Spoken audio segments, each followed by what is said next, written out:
Now it's time for Off Their Feed, my favorite segment of the show where we take the biggest tweets of the week and then we react to them. So let's start off with Barack Obama. He tweeted, "Today's Supreme Court decision on the Voter Rights Act is a setback, but it does not mean the end of our efforts to stop voting discrimination." Now, as you guys know, the Voting Rights Act was established in 1965 that would ensure that southern states would not discriminate against black voters.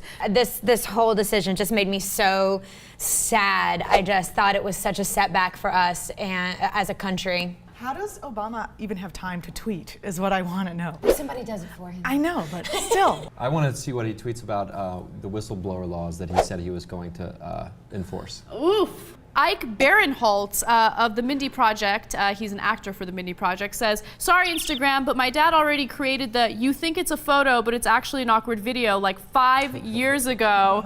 I can't keep up with all this social media. I feel like Vine was created for the video aspect of social media. This is just another thing for me to have to keep up with. I'm annoyed. Ryan Singer. I like it. I'm using the Instagram video personally as a director's cut of my Vines. Miley Cyrus tweets at Billy Ray Cyrus, her father, "You won't reply to my texts. I'm giving you an hour to tell the truth or I'll tell it for you." Miley Cyrus tweeted something cryptic about her father, but then later deleted the tweet and no one really knows what it's about. My response would be, I don't really care about your father's affair. Julianna. Third nipple, that's all I can think about. Ryan? The fact that I think she's going to tell people that you can't be a cowboy if you put moose in your mullet.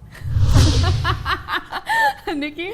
Well, it looks like she's not the only one in the family that knows how to twerk. I wonder if her dad was wearing a unicorn onesie whenever he was doing it. Mike Drucker says the following, "I wonder if Jim Carrey's cash checks are also worried about movie violence." To give you some context, Jim Carrey starred in Kick-Ass 2, and he says that he filmed it before the Sandy Hook shooting, but then after the shooting, he felt bad about it and he felt that the violence was uncalled for. I think he's allowed to feel and say whatever he wants, and he is also allowed to send his checks to my address. I feel like it's kind of a cop-out because he doesn't want to be associated now. I don't really hear a lot of stars saying, this TV violence is a real problem.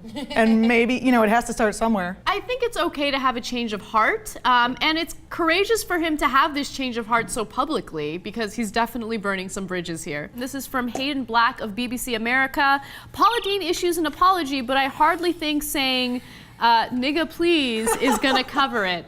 Absolutely. I mean, Paula Deen's apology was so blank. It's the kind of thing that's like a B-roll apology that she can just pull up at any time and show. So she doesn't ever have to change, Yeah, they might as well have just showed the tobacco company apologies for this. And Nikki DeLoach. Yeah, she stepped in it. She stepped in it good, and now she's paying the price for that. But you know what? Don't use the word. Well, I love how in the deposition she was asked by a lawyer whether or not she used the N-word, and she's like, yes, of course. So, I mean, it's amazing to me that she thinks that it's totally fine. And you can always follow me on Twitter